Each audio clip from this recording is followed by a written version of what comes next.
thought that it would be meaningful to you to just see some of the destruction. Now we're going to just have these individuals share. I did not live in Hesston at that time, so I'll ask them to introduce themselves and to just tell you a little bit about how they were impacted that day. My name is Jason Reynolds. I was 20 years old when the tornado came through town, and I was the manager, brand new manager at the Pizza Hut. I think I'd been there about 8 weeks, and I was supposed to be off that day, but my fiance at the time, here's my wife today, she was at work that day, and we were supposed to go on a date that night, and I saw the news, and they were tracking this tornado as it was heading into Harvey County.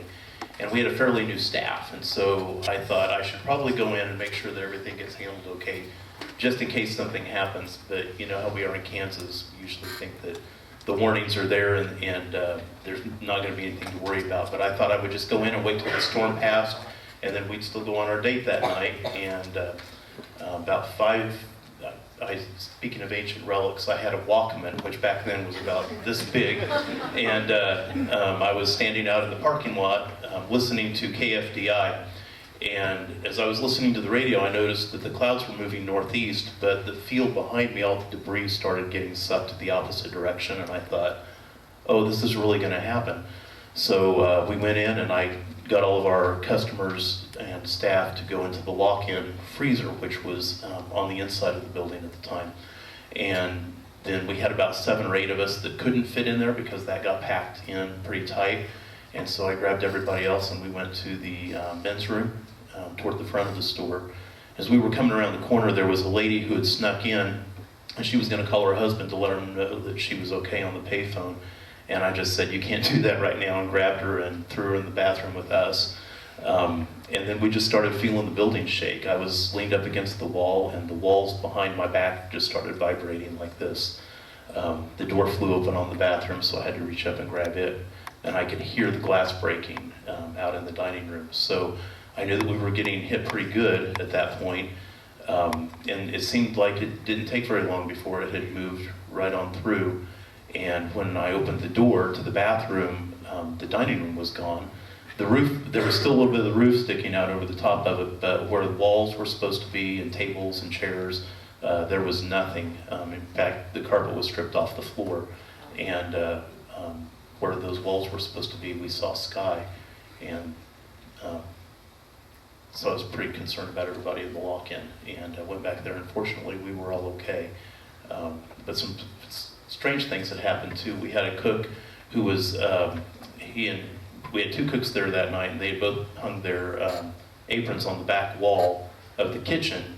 And when that was clear in the back of the part of the store we thought was fairly intact, Jason's apron had gotten sucked out of the store, and it landed that night in the manager of the Hillsboro Pizza Hut's backyard.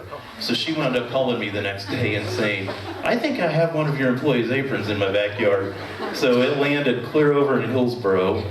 And I remember that that was weird that his apron was gone, because that was clear in the back of the kitchen. The pepperonis had sucked up out of the make table in one big clump.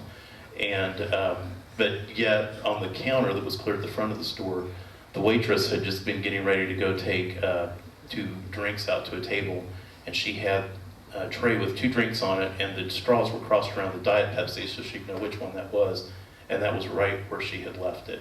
So those circulating winds did very strange things that night, and but we were just very fortunate that we were able to make sure that everybody was safe and everybody got out okay. Within 2 days, we had a mobile kitchen that they had used in Hurricane Alexander, I believe. They had tried those down there and they worked, and so we had a mobile trailer that was fully equipped as a kitchen, and we had that up in 2 days, and for the next 3 weeks we fed, with Salvation Army, we fed all of the people who had been displaced from their homes for as long as they needed that. So, and while that was in the front of the parking lot, we had a building being rebuilt in the back, and they built that building in 3 weeks. And at that time, it was the fastest Pizza Hut ever built. And we felt good that we could kind of provide some hope for the community, because things were coming together so quickly. So. Okay, Russ? My name is Russ Bowler. I'm the Director of Emergency Services here in town currently.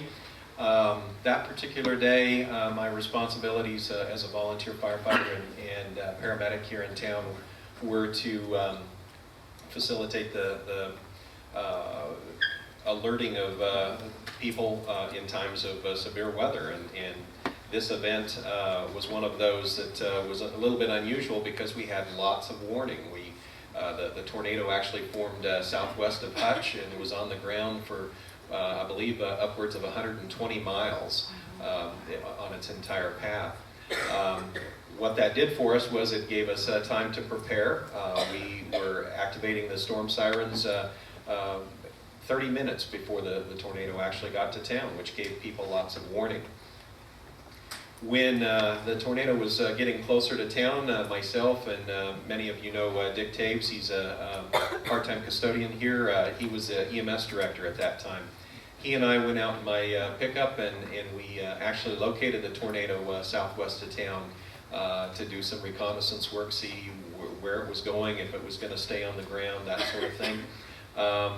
When we located it, we watched it for a while. It kind of sat out there and just kind of churned for a bit. A little bit unusual to see something so powerful just kind of parked out there. At that point then, at one moment it was sitting there, the next moment it took off and was going as fast as you can imagine. And at that point we had to get out of its way quick or we were going to be in trouble. But we tracked the tornado into town. We were about 2 blocks away from it when it actually entered town. My pickup got pelted with 2x4s and pieces of houses and things like that. It was phenomenal to see that much energy concentrated in such a small location and then pass through so quickly. The area of town that we watched it come in on the west end, one moment it was houses and trees, and the next moment it was nothing. Everything was destroyed. Our first indication, or first thought was that we would stop and start helping people because, obviously we have this devastation in front of us. And we jump out of my pickup and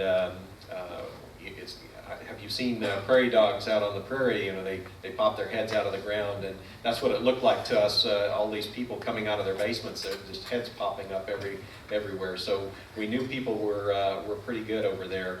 At that point, we decided that wasn't anything we can do at that moment. So we, at least at that location, with the amount of devastation.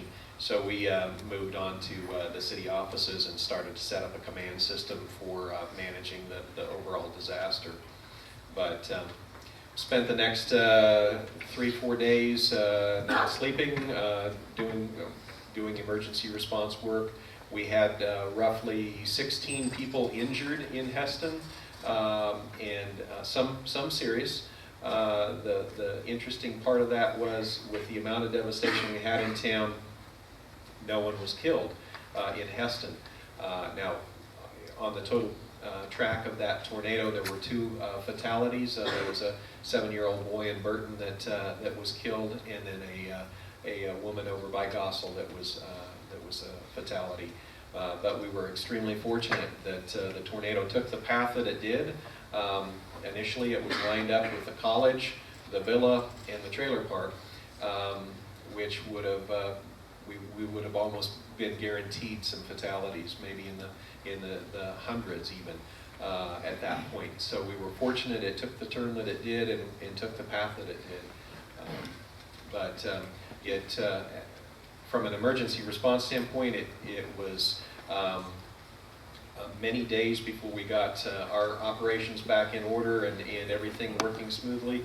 But honestly, from a disaster standpoint, the cleanup was initiated very, very quickly, and in a matter of just a few days, a lot of, if not all of the debris had been cleared. It was quite amazing to see that process take place. So.